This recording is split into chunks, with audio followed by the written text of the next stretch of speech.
Welcome to the first episode of Landing Point, a podcast where we explore how immigrants navigate the financial landscape in a new country, one story at a time. I'm your host, Adam Mao, a rising senior and someone who's curious about real-life decisions immigrant families face when building a life in the U.S. Today, I'm honored to kick off the series with Mr. Jack Huang, a seasonal financial advisor with Morgan Stanley and a member of Marchstone Huang Group. Jack brings a unique global experience, perspective, fluent in Mandarin, Taiwanese, Spanish, and Russian too, and specializes in helping founders and immigrant families manage equity, wealth planning, and long-term financial security. Thank you for joining us. Let's dive in. All right.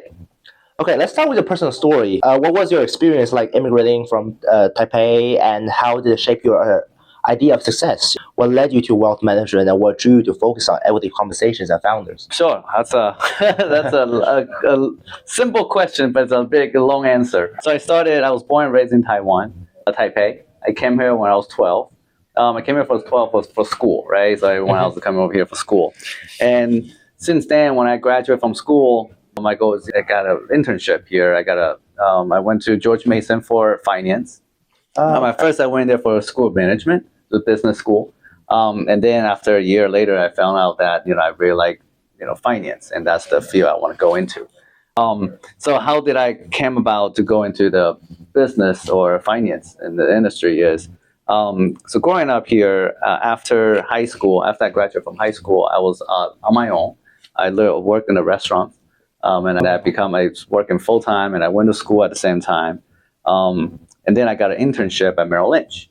So that's how I got started. But before I did that is that when I work in a restaurant, at one point I was 21 years old. I was a bartender.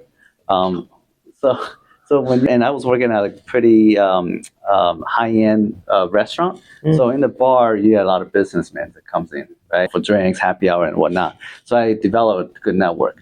And all the successful people that come in, they talk about three things. They talk about their business. They talk about their golf games. And then they also talk about their money, right? So those are three things they talked about. And then so I was looking at things. I'm like, okay. And then I was trying to figure out what I want to do with my life at that time. And I know that I want to be successful, right? So now in Asian culture, right, there's three different success, right? Either you go doctor, or you're attorney, a lawyer, right? Or business, right? Right.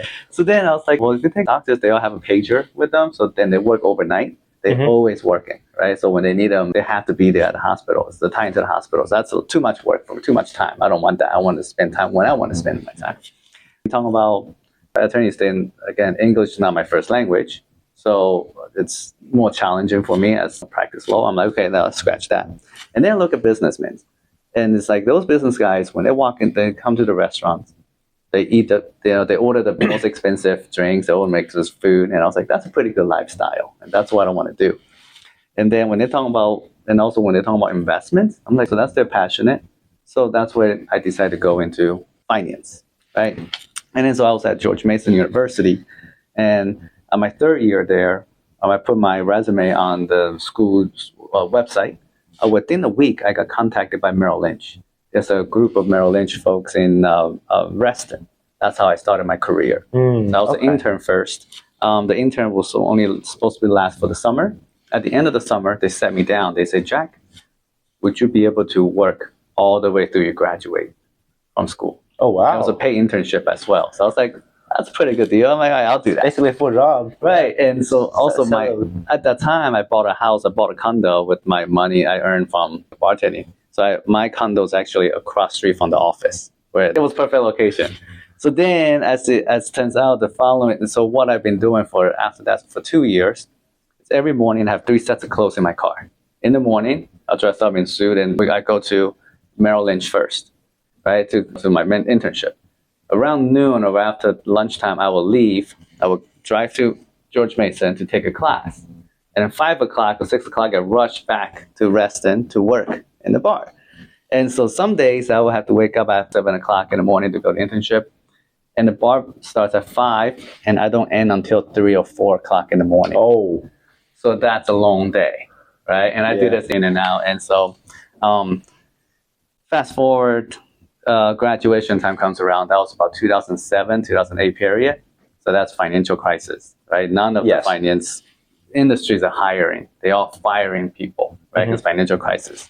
And at that time, Merrill Lynch sat me down again, right? They said, Jack, I know you're graduating next month. We would love to have you stay on as a full-time position. Oh, wow. And I say, yeah, sign me up. Let's do this, right? Because all my colleagues, all my classmates, they don't have a job, right? So they're all getting fired, but you got hired. So that's how I started. Very big accomplishment. And I started as a client associate with the advisors. And I did that for 7 years. And after that opportunity came around to say, come about to become an advisor. And I jumped on the opportunity and start building my book of business. And here I am today. Oh, wow. This is a very great career and very successful start. It was not easy, but well, finance is also very demanding in terms of communication skills, whatever you just said. As let's say lawyers, and equally as demanding in terms of time as to being doctor or whatever, or being in school, whatever. But so how do you overcome this barrier? Because you said your language skills were a little bit lacking by then, and you still chose this route, which requires still the equal amount of sure. But in the beginning, I did not know, right? So you don't know how hard it's going to be. But once I started in the career as an associate, and I see how hard it's going to be. But when I was 19 years old, or when I'm working at the bar, most people, they say early 2000s, globalization. Everyone who met me, they were like, Jack, what are you doing here in America? You should go to China. Oh. I was like, why do I need to go to China? He said, well, because they need talent like you, right? You speak fluent English, you speak fluent Chinese, you should do very well over there. Of course. And I said, but I'm Asian. I look Asian. There's all those people in China, they all speak English, right? They learn English, even though they're not as fluent, they're not connecting as well, but they all bilingual. And I said, what I need is here. Because if you're going to be really good over in China, you got to be Westerner and a fluent Chinese. That will do good, right? So I'm like, well, that's not my competitive advantage. So if I'm over here, I need to use my language to work for me. So that's why finance comes around. And also, growing up here, my family, we have a Chinese restaurant. So I work in a restaurant for my aunt and uncle. And so that's how my restaurant started. And when I'm looking at them, it's, my aunt, she speaks fluent English, so she's front of the house. So she's working as a manager in the front of the house, as server and everything. My uncle, who does not speak English, is in the back, is in the kitchen. So when I first started, helping out in the restaurants, I was in the kitchen working. And I'm looking outside, I'm like, okay, well, today is 97, 98 degrees outside? Summertime, just like that, in the restaurants. In the kitchen, there's no air conditioning. Oh, so it's even hotter, right? Of course. So I'm like, okay, I want to be over there in the nice and cool, nice, clean. Got the AC there, yeah. So that's what my first motivation to learn English, right? So I did, and I went out to the front, right? And that's how I started learning and started engaging with people, started meeting people. Got you. And then, so my aunt and uncle's dynamic is, again, they're first generation American, Chinese, Taiwanese American here, right?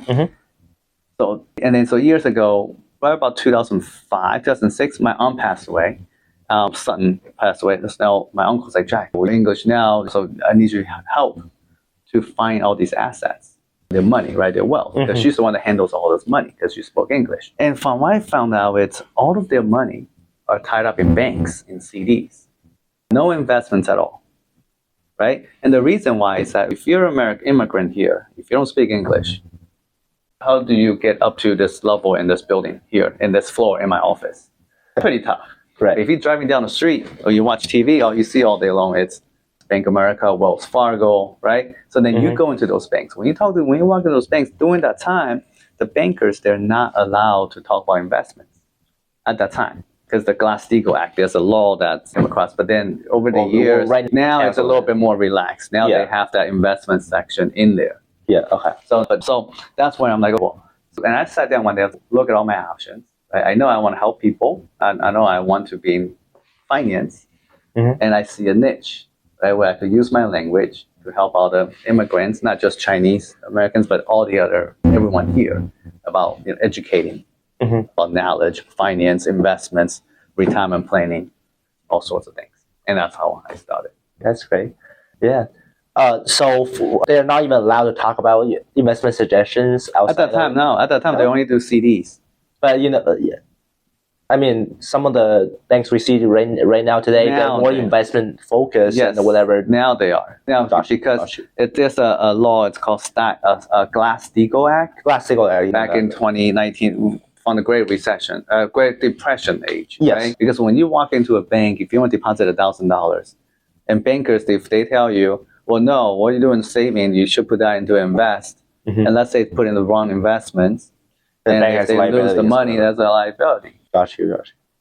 Yeah, since we were just talking about languages and stuff, how do you think how many languages there are? 5? Pentalingual, whatever. How has that really helped you in your career? So in my career, the Chinese and Taiwanese, that helped out a lot, just because more of people I'm in touch with. It's more the Chinese folks or the Asian folks that has more affluent, right? With the Spanish side of it, I haven't used that sort of on a professional setting because most of my clients are Asian clients and American, they're more broad-based. The Spanish, I learned that through school and also restaurants. Oh, so that's how I got it, but more conversational. And then Russian, it's my wife from Russia, so that's how I started. That's great. So you use more of your the Chinese and Taiwanese. That's correct. Because now, again, if you get this, in recent years, there are a lot of Chinese folks move over here. You guys, over here, especially right? Exactly. Yeah. So now, a lot of times people move here and they want to participate into the American, like sort of the capital markets, right? The investments. But then a lot of times you won't understand how the Chinese investment market is pretty different. Exactly. So I was able to translate all that and then in a conversational That's great setting. Let's head on to the next question. So since we're just talking about all these immigrants influxing from other countries to this area and they want to join capital markets, so what unique financial challenges do you often see immigrant families or entrepreneurs face when they are starting out here? Sure. So outside of America, so a lot of countries from people from most of the world outside, when the immigrants come into America, first thing is, if their country is so great, why are they here? That's always the first question, right? So now, there's still countries where it's very stable. It's a very good country. They want to come here for schools, for any other reasons I do, right? But the thing is, most of the immigrants, where they invest money, tend to be in real estate. That's what we started off with. Right. Yeah. Now, the reason why is not because they don't like investments, all that. We all like investments. The reason why they tend to gravitate toward to real estate, it's more stable. It's stable. So the capital market, the stock market, the investment market in their country or in anything outside of U.S. is a little bit more unstable, right? Where U.S. is more consistent and stable. That's why most Americans tend to invest into their 401ks, in the brokerage accounts, rather than have properties and manage them. Right? Yes. So even though some they have, yes, they do, but most of Americans tend to invest in the capital markets rather than the real estate market. And also the real estate market requires a little bit more, I think. More sophistication, more understanding, but also trust and understanding, right? So if you grew up in the U.S., then you've seen the market every day, then you're much better than compared to people from other countries. Of course, of course. So then again, what I'm saying is that a lot of time I see it's folks that once they get here, most money is deployed into real estate. Real estate's great. I'm not saying it's wrong. It's not good, but it's the hardest thing about real estate is liquidity. If you buy a property, the money's tied up in the property. Of course, especially nowadays where the rate's high. Exactly. If you want to use the funds, well, you cannot sell your property within 2 weeks, within 2 days. It takes time, right, for the transaction to go through. Then the money will come back. Welcome to the capital market. If you buy a stock today, next week you want to sell the stocks, you can't. It takes 1 day settlement. Of course. So are there, I guess real estate is, you can call it kind of a pattern that they're commonly pursuing, but is there any other more general misconceptions they have when they're just starting up or managing startup wealth and taxes or equity or whatever? So yes and no, right? So it's tough. That's a tough question because a lot of times people don't know what they don't know, right? So people where very simple. You just go online on your phone for 5 minutes. You can open up a brokerage account nowadays, right? You go Robinhood or you go to E-Trade, whatever the thing. Where you put money in and then you talk to your neighbors. You're talking to people. Oh, I buy Tesla. I buy Nvidia. I make tons of money. Then people do that. But then also people don't know is taxes, right? So day traders, especially younger folks, they're not into taxes. 35% right now, right? Right, but then it depends what's your level of income, of course. And also the long-term capital gain versus short-term capital gain, the advantages and all that. So if you don't know all that, You buy and sell all day long. And at the end of the year, when the tax bill comes, you're like, well, why am I paying all these taxes? That's because they don't understand about the tax rules. So again, how do you win a game of any game? You got to know the rules first. Of course.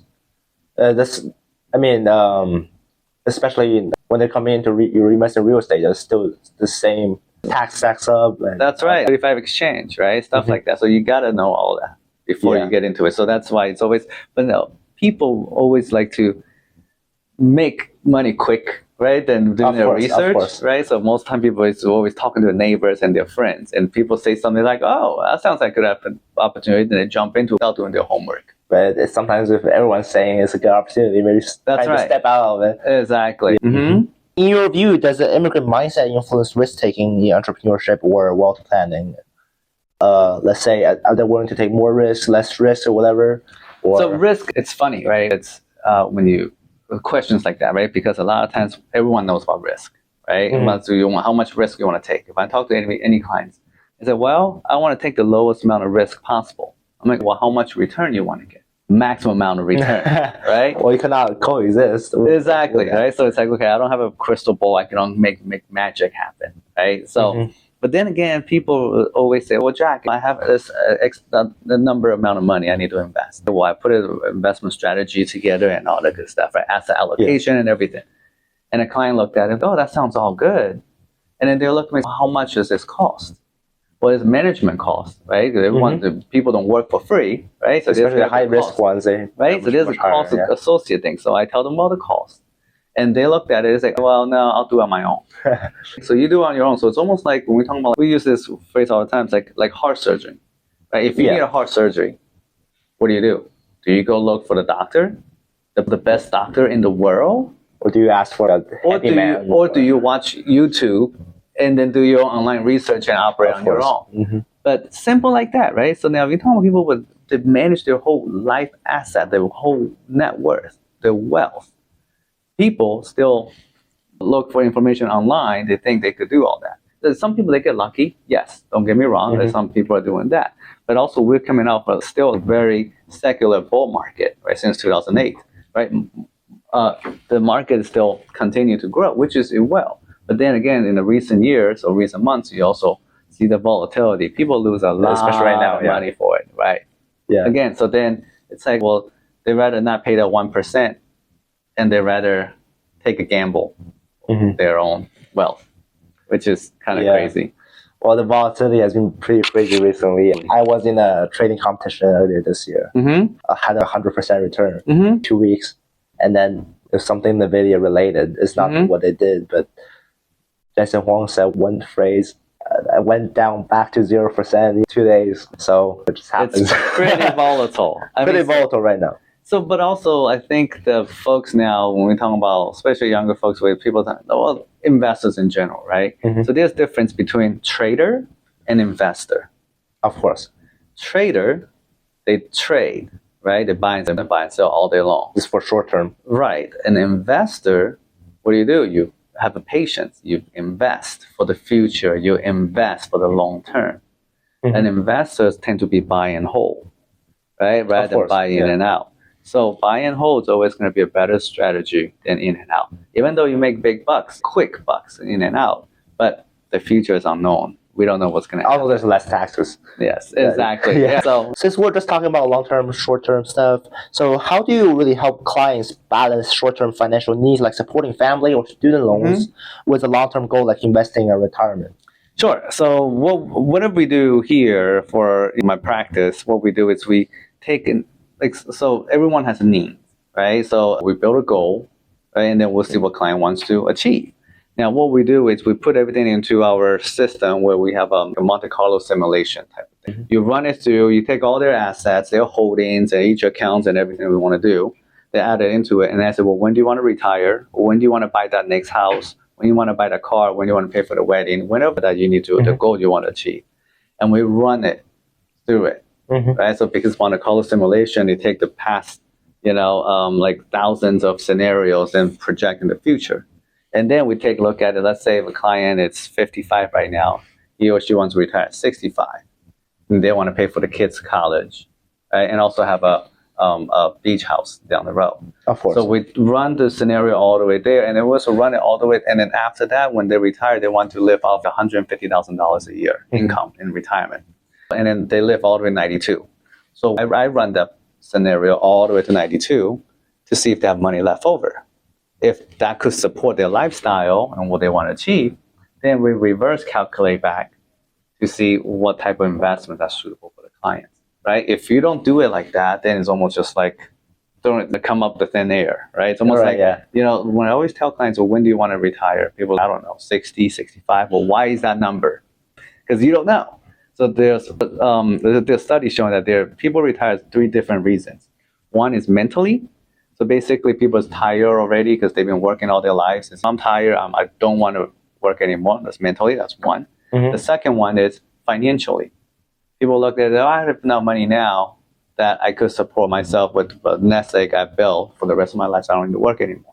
That's good. That's second, right? The third one is physically. Someone got hurt. Someone got injured.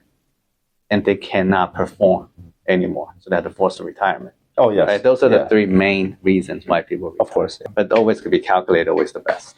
So it's very mathematical approach versus systematic one. Exactly. That's great. Let's get back to you a little bit. What patterns have you noticed in immigrant founders who succeed long-term versus those who struggle?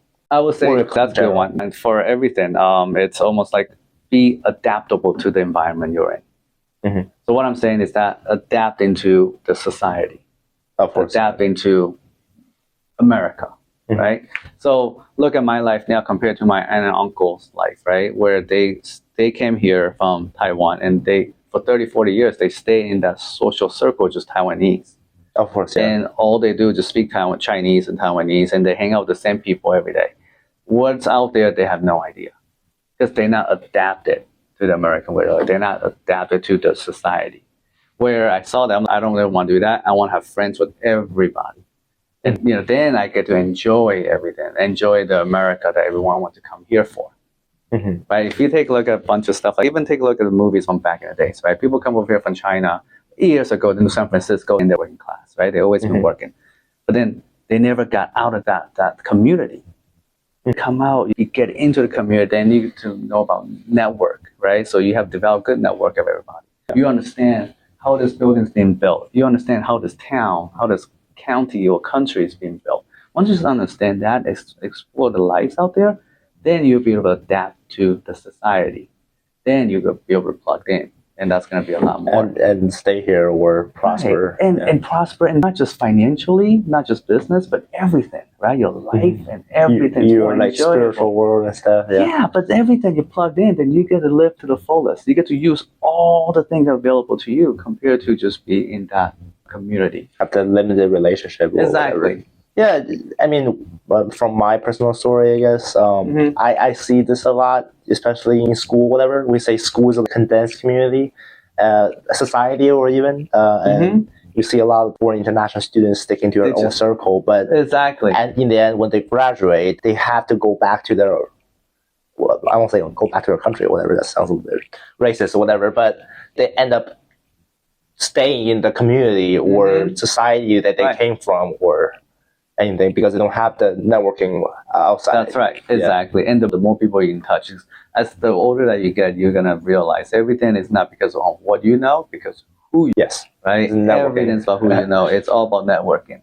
That's how you get better jobs. That's how you get better hookups. That's how you get better everything. Of course, yeah. Okay, let's go back a little bit. So as a person who uses both experiences from both cultures, Chinese culture and the American culture. How can first-generation immigrants leverage their bicultural aspects to prosper in a competitive business world? That's a very challenging environment.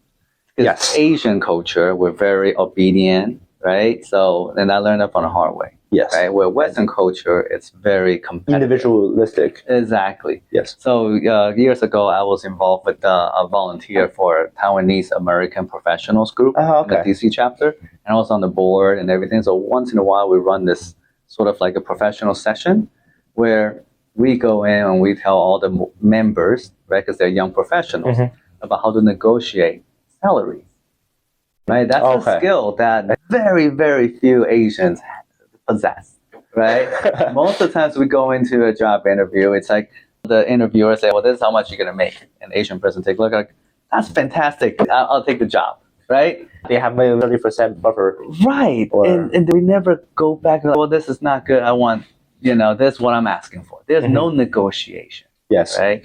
And then talking about that and also talking about job, advancement, right? So for Asians, we always talk like this, where in tech as well, technology world, right? Yes. It's all a lot of Chinese, right? Of course. But then it's also that the Asian, we tend not to ask for the promotions. We tend not to ask for it because in our culture, it's you got to do what's very good on you, and then you be recognized, and then they become better, right? Yeah, you're supposed to be like a stepping stone or like a brick in your group, right? And then you get picked, right? So you don't ask for it, and then it's not actually not good if you ask for it, right? But in a Western culture, you have to fight for it. So that's one thing. But the second thing is that because the Asian culture, the Westerners, they look at the Asian culture, they will rather they're more likely to hire the Asian culture person, background person, right? Because we're easy to work with and we work hard, right? And that's from an employer perspective, more obedient even to extreme end. Yeah. Okay, that's pretty good.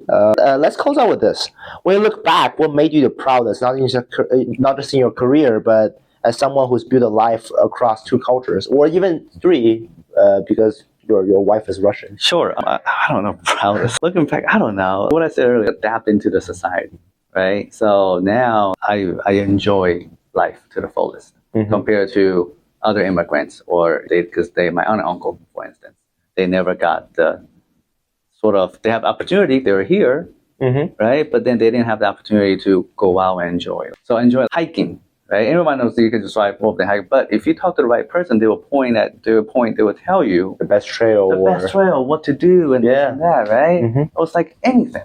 Like, what kind of festivals going on this weekend? What kind of events going on this weekend? Those are the cool things. And now, by doing all this, my kids, my two boys, where now they get to have access to all that now too, right? So that's sort of, you have learned everything, and then you get in touch with everything. Years ago, I was told, when I was younger, people say, Jack, you don't have to do one thing 100%. If you do everything 80%, you're going to be very successful. Because when you do everything 80%, then you could have conversation with everybody. Okay. Right? You could connect with everybody. And they can always have something to instruct you to, right. be good about it. Exactly, right. So then by doing that, you have always, and I learned this from the bar business, right? When I work in the bar, it's like, how do you connect with people in a short period of time? Shortest amount of time to connect with somebody. Ask questions, and then you develop the common interest. Then you have that conversation with that interest. Then you become buddies. Yeah. That's cool. Yeah, that's great. Well, do you want to add any closing remarks or anything? No. I mean, I mean that's questions. That's a very good questions. Okay, thank you. And I was very insightful. I was very impressed on the questions that you come up with. That was really good. Thank you. All right. Thank you, Mr. Huang, for helping us launch Landing Point and for sharing your story so openly. And to all our listeners, the show is just the beginning, but story like Mr. Huang remind us why we started, to spotlight the financial decisions, cultural balancing acts, and personal resilience behind every immigrant success story. If you like this episode, follow us for more conversation with founders, advisors, and professionals shaping our communities. Thank you for joining us at Landing Point, and I'm Adam Mao, and we'll see you next time.